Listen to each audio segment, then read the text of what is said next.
Backlink tools are one of the biggest line items in an SEO budget. Google gives you a version for free, and almost nobody opens it.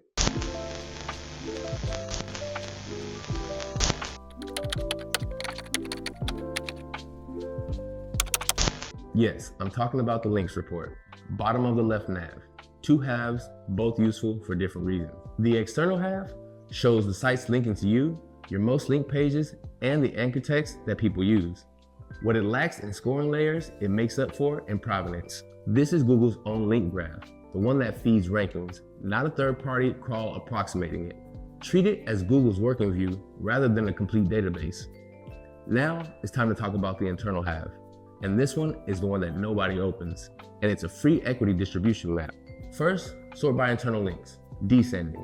Then look at the bottom.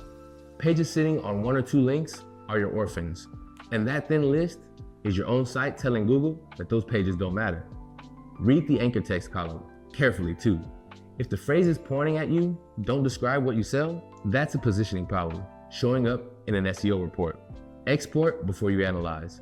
The interface caps what it displays per table, and the row you need is usually below the cut. And when it comes to disavowing, don't. It's a last resort for manual action recovery, and Bing retired this tool entirely because it no longer needed one. I know what I just said still may sound foreign if you're a novice to the game, so feel free to book some time and we'll review.